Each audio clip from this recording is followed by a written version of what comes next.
what's up? This is Logan Mize, and you are listening to TNCRadio.LIVE.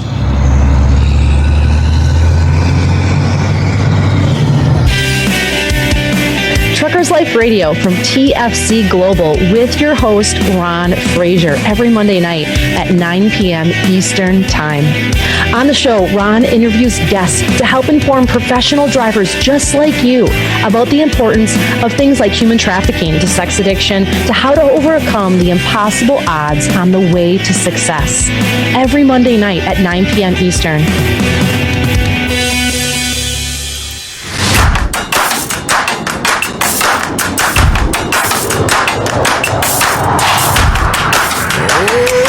TNCRadio.LIVE. This is Clutch Time Sports. Now here are your hosts, Ivan and Josh. Thank you, Mr. Todd Kelly. Hello, truckers. Good evening, and it feels so good to be back with my partner, JB, Josh Banker, and I'm the other guy, Ivan Anderson here. JB, it's a nice day out today. It's absolutely beautiful. There was no heat today. There was no heat yesterday. Have we gone over to the cool side finally in Southern California? Well, it's getting to be close to fall, but regardless, how are you doing? Everything kind of settling back into the whole scheme of things, regular schedule, everything kind of calming down for you? It is. For some of you that don't know, my father passed away on the 2nd of September. And it was mind-blowing. We didn't know about it. We had no idea. Didn't even see it coming. But, JB, I'm really in a good space now, mentally. Being the oldest of 5 kids, there was a lot of weight on my shoulder, which usually happens when you are the oldest. And for anyone that's lost a father or any parent, father or mother, as you know, you get those times where you're feeling great, and you get those times where you start thinking about them, and you kind of a wreck. And I've had a really good week, and I'm just happy to be home with the family. I had some extended time that I stayed there, and my son decided to stay with me too. He was like, "Dad, I'm going to stay with you," and I really appreciate that. Good. Glad to hear the fams, taking it, one step at a time. It's never going to be a rip the Band-Aid off kind of thing. It's just a matter of time healing all that you need to. You're exactly right. And when I have great friends like you and the support that we have been getting from neighbors, it's just been really wonderful. So I really appreciate it. Appreciate the texts. I appreciate the emails and the WhatsApps. So I really appreciate that. Hey, JB, I'm going to dive into a mixed bag here in this first segment. First, I'm going to start off with the Dallas Cowboys. Why am I starting off with the DD boys, the NFC East? Well, you look at their record in first 2 games, and you tell me. I'm sorry. We waste a lot of energy, and we waste a lot of time talking about the Dallas Cowboys. They used to be America's team, and I realize that brand or that symbol seems to still be there. But I'm sorry to say, until the owner stops being the general manager, stops being the coach, they're not going to win anything. We're going to talk about them every year. We're going to give them praise and give them this hope, and they're not going anywhere fast. And JB, after Sunday, this team, I'm sorry, I don't even see them, and I'm not speaking negative of them. Really what I'm talking about is the owner. But because of who he is and how strong his presence is at every single phase in the organization, I did not see this team even winning 10 games this year. Well, it'll be difficult for sure with Dak Prescott being hurt, and who knows how long he really is going to be out. But for all intents and purposes, they could easily be 0-2, but give Cooper Rush some credit for helping to stabilize things. And, it's not like they beat a cream puff last week at home. They beat Cincinnati, who was coming off pretty hungry after losing to your Steelers in overtime in week number 1. So I know Tom and I and a few others here at TNC Radio play a pigskin pick'em on ESPN. we actually, I believe, talked about this on the show last week about how it may have been on or off the air. I don't remember, but how the Cowboys were losing like 8.5, 9.5 points to the Bengals at home. And we both thought, oh, it's going to be the Bengals because Cowboys are done. Cooper Rush isn't good. And here they do go and win that game against Cincinnati. And here they are 1-1. So who knows anymore what can we expect from Dallas for the rest of this year. But like I talked about in our AFC, NFC, NFL preview, I suspected that the Cowboys were going to struggle even with Dak Prescott in at quarterback and maybe Sean Payton come in and be the new head coach for Mike McCarthy. And so I'm curious to see how the rest of this first half goes for them. And this will be a very telltale game on this upcoming weekend against the Giants in New York. Always those division games that are right there at the forefront that always seem to be the make or break games of the season. If Sean Payton takes that job, he's just going to be a figurehead like everyone else. I know they won that game. They pulled that out. And you're right. Cooper did a great job. But I just really feel and really think that, in my opinion, you can't be the general manager. You can't be the head coach and the owner. I mean, my goodness, I think I was watching something and they were talking about an interview he had locally down in Dallas. I've never heard the GM speak. I've never heard the coach speak. All I hear is Jerry Jones speak. So until he's willing to give up that part of the team where he's not running everything, they can put up, they got a good win. 3-point win last week.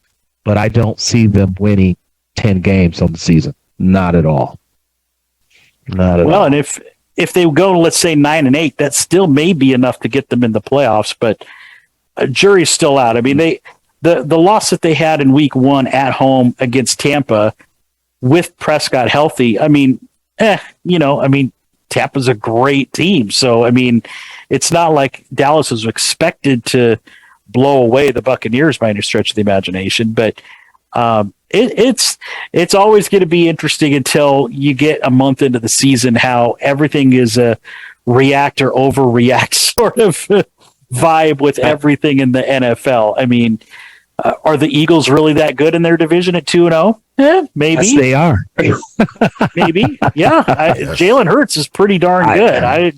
I'm not going to say anything bad against him, but didn't the Washington Commanders win their first game and then get shut out by the Jaguars? Really? Yeah, they did, but who's 2-0 right now in that division? Well, the New York Football Giants are 2-0. Yeah, and who else is 2-0? Well, the Eagles. The Eagles, yeah. 2-0. Yeah. So, but remember, I picked Jalen Hurts to be, this would be his breakout year. And I think there's just no answer to him. It's so funny. I know I'm switching divisions, but just like the Chiefs, they said they have no speed, they have no wideouts. You know, when you have Patrick Mahomes, who is, my opinion, like Kyrie Irving with a football, the guy can throw it down the field, the guy can sling it, sidearm, the guy can shuffle pass it. He has a way of getting the ball to his receivers or tight end. It doesn't matter. And what I couldn't believe was amazing to me was the last two Sundays, the yards after the catch was ridiculous. And I just feel like they may not have speed, but you can't stop the yards after the catch, and you can't sack this guy sack this guy with him and the ball. You're hitting him, but the ball's already gone and it's moving 4 or 5 yards down the field. Yeah, I'm curious to see. I mean, it's kind of an overreact part of the NFL this early season, but Buffalo, who people had talked about as being a Super Bowl favorite, looks every bit of that part after the first 2 weeks. They just destroyed the Titans on Monday Night Football. They and the Chiefs look like they're in a collision course for another all-time classic like what they had in the playoffs last year, except that wasn't to get to the Super Bowl. That was just to get to the AFC Championship game. So, boy, I can't wait until things kind of settle out here in the AFC for sure. And I have such a beautiful quarterback of my fantasy team. And honestly, folks, I can't believe that I'm 2-0. I have started this None of us can either. No, I'm just kidding. I'm 2-0. I'm shocked. I'm not going to lie. I am shocked. Josh Allen cures a lot of issues on any fantasy team. But I mean, he has easily been the NFL MVP to start this year. But I mean, it's interesting. You look at the AFC South, nobody with a win except for Jacksonville, who's 1-1. Right. Your Steelers, Ravens, and Browns are all tied at 1-1. And then you go to the NFC West, which we thought was going to be a bloodbath like the AFC West. Right. You know, the Niners, Rams, Seahawks, and Cardinals are all 1-1. So, you know, now the Niners don't have Trey Lance, who they lost to a season-ending ankle injury on Sunday. So good thing they signed Jimmy G, you know, a couple weeks before the season starts to be their backup. So now they really don't lose a ton of management, at least, you know, as a quarterback with having Jimmy G back there. Well, you know my opinion about Jimmy G. He should be starting. And like I said, perception in the media is amazing, has a lot of power, and it gets people thinking of things that they should. But we're going to pick this back up in our second segment here. You listen to Clutch Time Sports on TNCRadio.LIVE.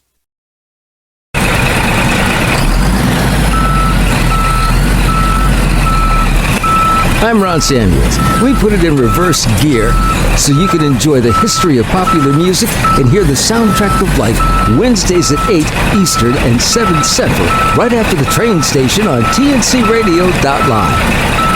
This infoblog on TNCRadio.LIVE is brought to you by the Truckers Network at app.thetruckersnetwork.net. ISS score for truck drivers explained and how to find it. An inspection selection system score is called ISS score, was created by the Federal Motor Carrier Safety Administration, FMCSA, to help law enforcement officers determine if the truck should be inspected. The inspection selection system score is frequently used to determine if your truck will receive a bypass command or not. There is often confusion between the ISS score and the CSA score. While there's a correlation between the two, they're not the same thing. The CSA score identifies high-risk motor carriers. The score is based on the performance data of the driver. The ISS score uses a combination of different CSA categories known as Behavior Analysis and Safety Improvement Category.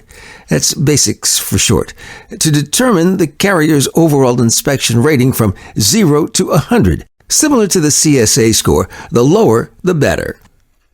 What determines your ISS inspection value? Unsafe driving, hours of service, HOS, driver fitness, controlled substances and alcohol, vehicle maintenance and cargo, hazardous material. There are 3 different ISS ratings categories: inspect, optional, or pass. Inspect, 75 to 100.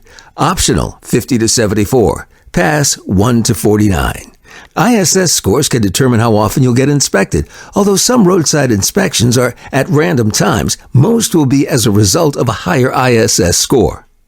How to find ISS score. The FMCSA has an online portal where carriers can log in to check their ISS scores. You'll log in using your DOT-issued PIN. From there, you'll see the company information section on the main screen.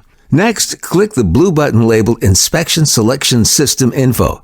This info blog was brought to you by the Truckers Network at app.thetruckersnetwork.net. At Hotshot Secret, we share the science behind common diesel problems. For example, diesel fuel cetane levels. The cetane rating in diesel fuel is 42 to 45. Most diesel engines operate more efficiently with a cetane rating of 48 to 50. One treatment of Hotshot Secret Diesel Extreme will raise your cetane 7 points, increase fuel economy, and improve cold starts. Hotshot Secret Diesel Extreme is available nationwide at truck stops, fine farm and auto stores, and online at hotshotsecret.com. Hotshot Secret, powered by science.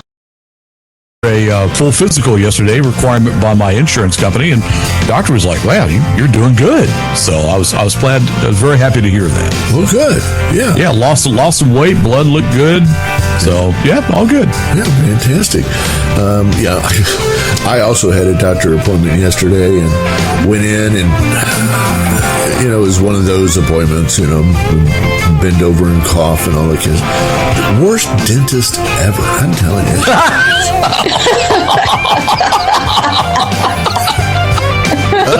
Jamie, how are we looking out there on traffic? I think you had some updates for us while we were on break this week.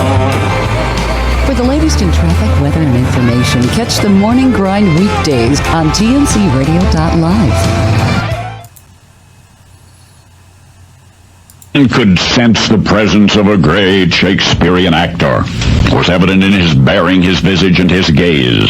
Even in his subdued everyday speaking voice, one could hear fiery orations in repose. Now, while there were a number of fine Shakespearean actors in America around the turn of the century, there were very few outstanding drama coaches in American universities. And so it was in the year 1904. Georgia Tech and Atlanta sought to lure Johann Wilhelm onto their faculty. A special committee was formed for the task. A salary offer was decided upon. A meeting was scheduled. All of the school's VIPs, including its president, were there, and no one who was in that room that day would ever forget the rest of the story. The famous actor kept the committee waiting just long enough to build a modicum of suspense before making his entrance, and then at last he strode into the room, greeting his visitors with thunderous salutations. After introductions had been made, the spokesperson for the group explained what the university had in mind. A dollar figure was quoted. Everyone watched Johann's face. Not a muscle moved. No indication of favor, no visible reaction of any kind. And then, after what seemed a very long while, the great actor responded. The offer was tempting, he said, but he would have to decline. Silence. The committee had been so certain that the master thespian would accept, but the opportunity of guiding young talent was apparently less alluring to Johann than the group had hoped. Then everyone stood. It was a shame, somebody muttered, that the great Johann Wilhelm would not become acquainted with the theatrical community of Atlanta. But don't ask me why, but for some reason it had not occurred to the renowned actor that there were actually theaters in Atlanta, Georgia. And then someone named one, and then Johann, astonished, exclaimed that he had heard of that theater, and then somebody else remarked that many of the finest theaters in the world were in Atlanta. Now everyone was quiet again. And slowly, ever so slowly, the great Johann Wilhelm began to smile. Well, as surely you've guessed by now, the famous actor did join the faculty of Georgia Tech, and he did become active in Atlanta's theatrical life, performing when he could and attending performances when he could not. But did you know this? Georgia Tech didn't want Johann as a drama coach. I said Georgia Tech did not want Johann as a drama coach. They wanted him as a football coach. For although Johann Wilhelm was well known as a Shakespearean actor, and they knew that was the way to get him onto the campus, he was better known as a football strategist. In fact, before the end of his 15-year tenure as football coach for Georgia Tech, Johann would become a legend in that sport. They've even named a collegiate trophy after him. Have you guessed its name? As long as you can remember, in connection with that coveted annual award, you've been hearing the name of Johann Wilhelm Heisman. The Heisman Trophy. Only now you know the rest of the story.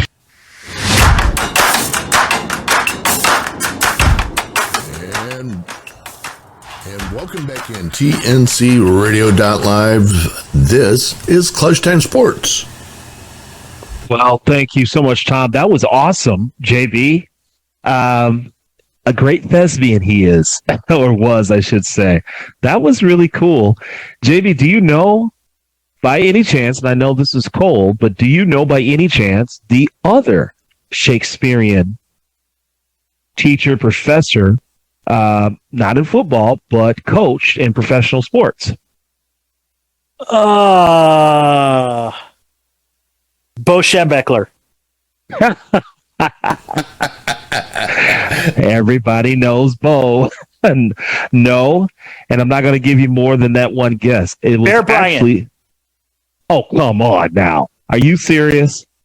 He's more known for his hat than he is for doing anything else like that. No. All right. And it actually wasn't football, it was basketball. Oh, okay. Paul Westhead, the Los Angeles Lakers coach, was the assistant coach during the first Laker run of the 1980s. And he actually was not just a basketball coach in college, but he taught Shakespeare. Good thing I didn't blurt out Bobby Knight in time. That would have been way off. Can you imagine Bobby Knight teaching Shakespeare? He'd be throwing chairs. I tell you. Wherefore art thou, Romeo? Beareth me face down so that I might... No, never mind. I'm sure there would have been other four-letter words that, you had to throw an, TH on it, just to make it not so bad. But, Oh my goodness. That was good. But, it just goes to show you that, it's okay to have a lot of different backgrounds and come to coaching. And so funny because Paul Westhead would bring Shakespearean philosophy into his coaching style, which had the players kind of looking at him like, huh? but he would do it. And a job that he actually stumbled into. And that's kind of the way it was. But that was a good one, Tom. That was a good pick. 1904. That was great.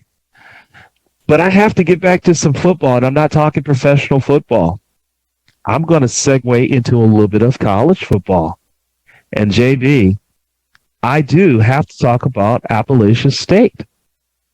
And I have to talk about okay, go ahead. I have to, because the first time I ever paid attention to this school, and I may be wrong on the dates, but I believe it was about 2015 or 16 when they beat, at that time, I believe was the number 2 or number 3 ranked University of Michigan. And to me, that was the game that put them on the map. And ever since then, this school has been surprising top 25, or should say top 20 schools out there. And I'm going to cover this a little bit different, JB. I'm going to cover it like this. If you can get schools like Appalachian State to go out and beat some top-notch schools, top 20 schools, and now you've got these super conferences about to get started next year and the year after, I'm going to say that my theory holds water, that if you take a program and you have 3 to 4 year commitments and you create a bond within that school, I still think a school like Appalachian State that takes players and has them for 3 to 4 years can beat any one of those super teams that we're going to see out of the SEC and Big Ten. Your thoughts? Well, it's funny because while you were gone, we did have kind of a little homage to Appalachian State, because we did reference the Michigan game, which, if you can believe, was back in 2007 already. Oh, wow. It's been 15 years since Appalachian State won 34-32. Michigan was ranked number 5 at the time. Okay. But,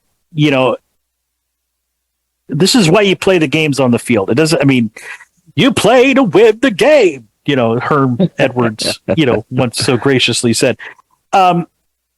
You don't play games on paper or on a computer or anything like that. Any team can win on any given day. Sometimes you're going to be the underdogs by 55 points. Sometimes you're going to be, an FCS school, which is what Appalachian State was back in 2007. Now they're in the FBS with Michigan. So they're an actual Division I, not 1AA school anymore.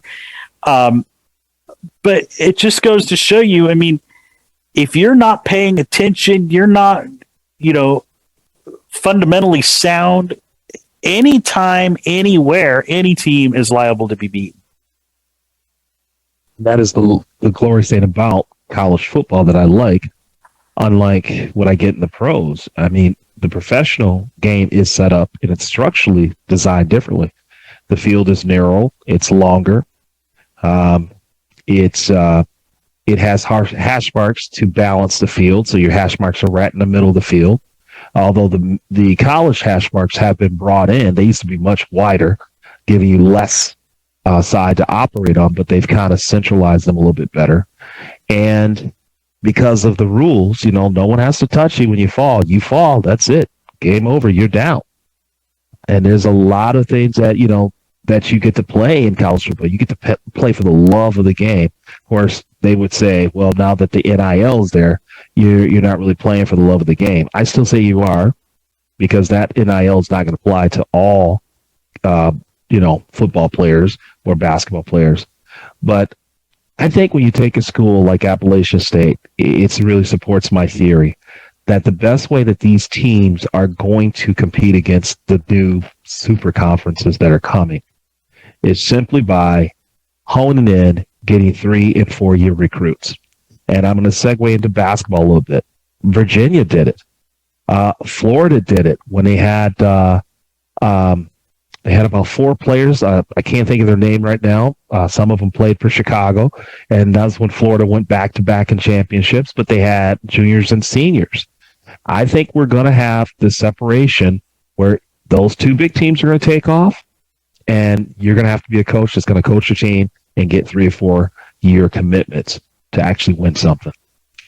Well, sure. The maturity of athletes that are in the same system and with the same school for multiple years definitely gives them an advantage. I mean, but there's also no denying that somebody like John Calipari over at Kentucky, who's infamous for having one-and-done guys, still presents quality teams year after year and are in a championship hunt year after year. So it's just a matter of finding those special players and those special teams. And like in 2007, Appalachian State had that against Michigan that one day. And who knows? They've got a Hail Mary win last weekend to get them to 2-1. And who knows? They may have that special team again. Now, are they going to get into the FBS, playoff? Of course not. But, that still doesn't make it any less exciting for all those in Boone, North Carolina. And shout out to Tom Kelly's wife, who's a alma mater of Appalachian State, by the way. Hey, that's awesome. That's right. That is awesome. And I have to say this, JB, I like to discover kids when they're in college. I discovered Jalen Hurst when he was a senior in high school. I like to say that I discovered Lamar Jackson his freshman year at Louisville. I kept telling everybody this kid was going to be an incredible NFL player. And I got another one, and his name is Michael Penix Jr. for UW, the University of Washington. This kid is going not only to be a star for them, he's going to get into the NFL, and he is going to light it up. And I'm telling you, what he did to Michigan State last week, if Michigan State didn't make that late run, it was really embarrassing. So it'll be interesting. Now that UCLA and USC are going to your side of the dark side of the force with Michigan, and everybody else there in the Big Ten. But after Oregon got their behinds walloped by Georgia the first week of the season, Pac-12 has looked really solid. I mean, really solid, top to bottom. I mean, aside from maybe like the Colorados of the world, USC looks fantastic. They're probably in line to be in that FCS playoff at this point. Oregon has really turned it back around. Washington looks great. Washington State went and beat Wisconsin in Wisconsin. No. Oh, my goodness. It's going to be a crazy Pac-12 season. Even Oregon State's look pretty good. Yeah. Well, that's it for this segment. Want to get to the next segment? I can't wait because I have been waiting for this for 2 weeks. It will be the Trey Ring segment when you get back. So, folks, stay tuned. You listen to Clutch Time Sports here on TNCRadio.LIVE. Be sure to catch the Truckers Network radio show with your host, Shelley Johnson, weekdays at 3 p.m. Central, 4 p.m. Eastern, right here on TNCRadio.LIVE.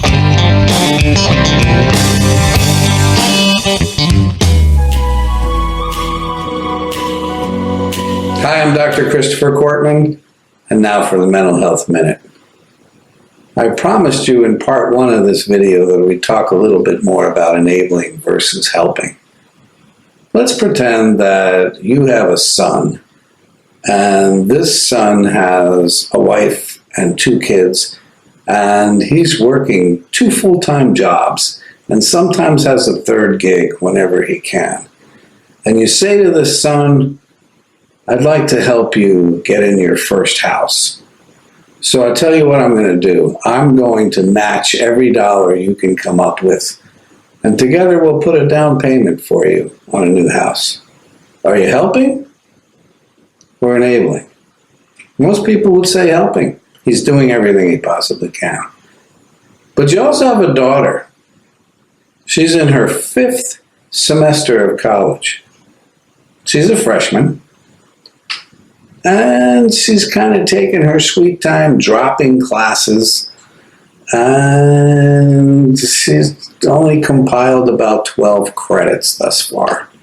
And she says, Daddy, the lease is up. I need you to sign for me again for this wonderful, plush apartment. Sounds like an opportunity to enable to me. Why? Because she's not doing everything she possibly can to help herself. That's probably where a parent has to step in and say, time to come home and let's go to community school or some kind of a change because I'm no longer willing to enable. In my book, Your Mind, an Owner's Manual for a Better Life, I wrote a little ditty on enabling, and it goes something like this. When you call him in sick, he's been drinking with Rick, that's enabling.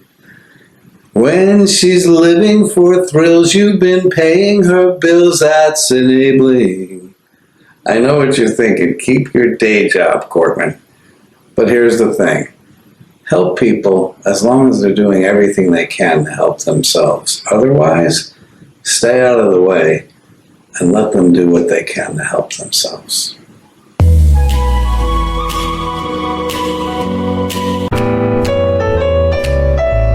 I'm Hope Savara. Join us on TNCRadio.LIVE at 7 p.m. Eastern with Building Strong Minds with your host, Dr. Christopher Cortman.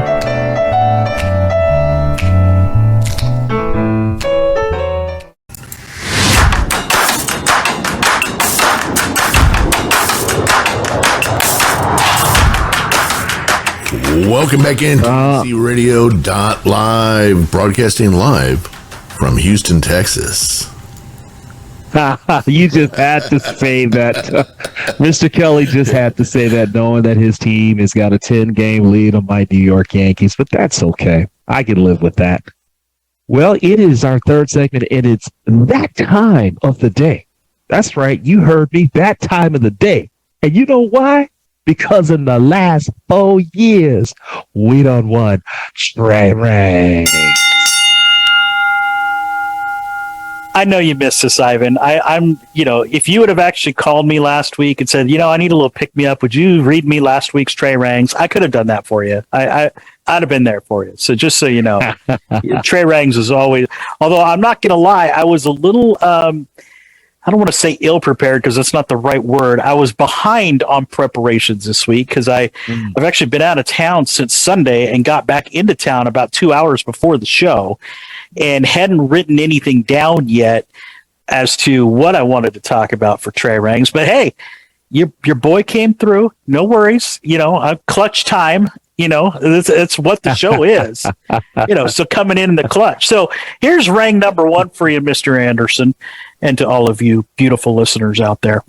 Remember a few weeks back we talked about the Mickey Mantle baseball card that sold for, $100 trillion billion or whatever it ended up being. Well, in March, when Tom Brady's quote unquote retirement happened from the NFL, he had his last touchdown pass football sold at auction for $518,000, the most ever paid for by a football. Now, at that point, they thought he was done. And that same auction house had sold Brady's first touchdown pass for $428,000. So I guess a 22-year lifespan of a football only nets you about $90,000. Well, anyway, after the auction had concluded about his last touchdown pass, Brady decided, I'm coming back. And a month later, that $500,000 sale of his last touchdown pass was nullified.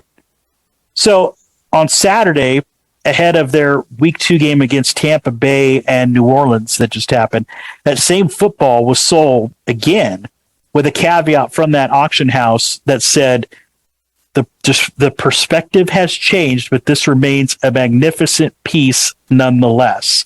So even though it wasn't his final touchdown pass, it still sold for almost $130,000. Now, Ivan, I know we're quote unquote in a recession, but there's money out there. So, you go digging through your old athletic equipment over there and see if you can find something you could sign and, put it up for auction. Maybe help you out a little bit there, right? Yeah, I can use 100 G's. G's is right. All right, rank number 2. Let's go to baseball. Now, Ivan, it's probably something not everybody thinks about all the time, but in this technological age that we live in, what if someone already has like Steelers.com or Cubs.com or Kraken.com if you want to go to hockey? But if you are Ray's Seafood Restaurant on the waterfront in Seattle's Ballard neighborhood, the domain name, their website of Rays.com isn't going to Tampa Bay anytime soon. Now, MLB has gotten closer to have all of their desired web addresses for all 30 of its pro teams. As one of its last remaining holdouts, Twins.com now redirects for Minnesota's baseball team rather than a website controlled by two twin brothers, Derland and Darvin Miller. And then Rangers.com also was bought by MLB for almost $315,000. But Ray's Seafood Restaurant is holding out. And their iconic neon sign in Seattle, with their branding, they have no intention of giving up their web name for the sake of that brand. So Tampa Bay Rays are now going to just have to stick to therays.com for now. And what's interesting is even back in 1998, when they first came into the league and they were known as the Devil Rays, they didn't want Devil Rays as a domain name. And so they still were trying to get Rays.com after the seafood restaurant. And over 20 years later, Rays is sticking to it. So let's give a hand for some integrity and some brand ownership and not getting knocked out by the big boys in MLB, right?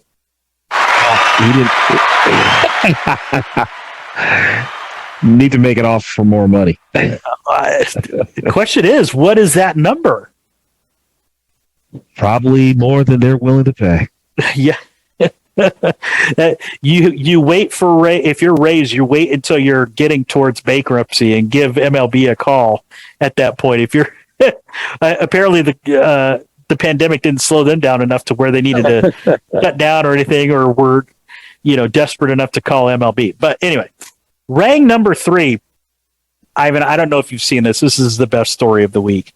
Okay. So the show on ESPN Plus, Peyton's Places, right? Right.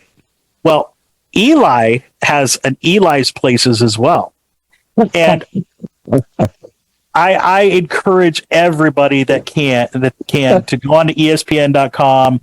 What is it talking about? You know what I'm going to here? Go for it. Yes. Well, Chad Powers, aka Eli Manning, donned a wig, a fake mustache, and prosthetics to try out for Penn State football. Now, head coach James Franklin was in on the joke, but none of the other Nittany Lions knew anything about this, believing that he was some kind of homeschooled Pennsylvania football prospect. So, of course, when Manning ran a 40-yard dash time of almost 5.5 seconds, nobody really gave a crap because, I think my wheelchair probably go about 5.5 seconds at 40 yards. But then he started picking up a football and throwing it all over the field. And Manning, who, if you see his face, I mean, it is awesome. He looked like something out of a 70s hippie movie. He did. And he said, you know, I could throw it, baby. Not just looking good, or not just good looking. I can throw it, baby. And it brings us into the end of this Trey Rang segment, Ivan. But I mean, this is just a hilarious story. I encourage everybody to go look for Chad Powers. Type up that name, because that's Eli Manning's alternate ego, or alternate ego. But it brings me to the question I have to end the segment here, Ivan. We're seeing a lot of professional athletes get more opportunities in media because there's just more opportunities now in media. And do you feel like they are being better prepared for these positions that they ever have been because of social media and everything else? Because did anybody know of Eli Manning's personality before he retired? I doubt it. Peyton Manning, I think, has been doing Geico commercials since he was, a teenager. But, Tony Romo's done a pretty decent job as a color commentator for the CBS crew. Yeah. We all know Tom Brady's already signed a deal to be a broadcaster once he actually retires, when he's 65. But it's just interesting to see how creative all these guys are and how easy it is for them to just transition into that space. You know what? It's not them as much as the system or the stereotypical broadcasting objective has changed. And I think what's really happened, and hence is the reason why you and I wanted a radio show that was completely different, is when these talking heads, and it doesn't matter if it's women or men that have never played the game, make certain comments, and they're kind of derogatory or they're slanting towards the athlete. It's like you need someone to kind of balance it out, because a lot of these guys, they've never played the game. And now that these athletes are saying, okay, we're going to come from a more balanced perspective, talk about the game, how hard it is to run that route, how hard it is to get in shape at that level, the focus you have to maintain in a game where, let's be honest, it's 100% chance that you're going to get hurt. It's not a question of if, it's a question of when. So I think I like the way that the broadcasting industry they've had a paradigm shift to go more towards what these guys are doing. Well, yeah, I mean, we look at guys like Draymond Green, for instance, who's already got a TNT contract as, he's still playing. I don't know if you saw any of last week's Amazon game, their first game on Prime, but I thought Richard Sherman was terrific on their pre and post game interviews or, segments.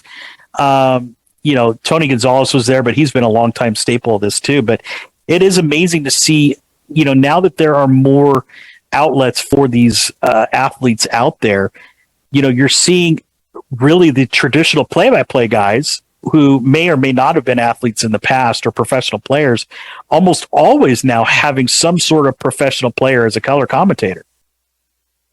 You're exactly right.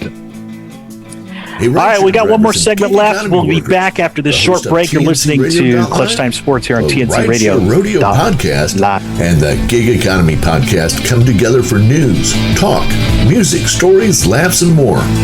We're live Fridays at 7 p.m. Eastern, 6 p.m. Central, right here on TNCRadio.LIVE. The Hot Shot Secret Facebook page gets a lot of robust Q&A about diesel problems and their solutions. We listen to our customers. Here are their words straight from their mouths about Hot Shot Secret everyday diesel treatment. Our fans call it EDT. I'm John Sharp, a.k.a. Jay Sharp from Newburgh, Pennsylvania. Using EDT, my local fuel mileage went to average of 22 to 23, and my highway MPG went to 26-28. Hi, I'm Danny. I'm from Arizona. I drive a 02 Ford Excursion. I use EDT at every fill-up, and my mileage went from 12.5 miles to gallon to 14 miles per gallon. I highly recommend it. Everyday Diesel Treatment delivers a 6-in-1 premium fuel treatment for every fill-up, every time. Everyday Diesel Treatment is available at truck stops, Tractor Supply, O'Reilly's Auto Parts, and online at HotShotSecret.com. Hot Shot Secret, powered by science.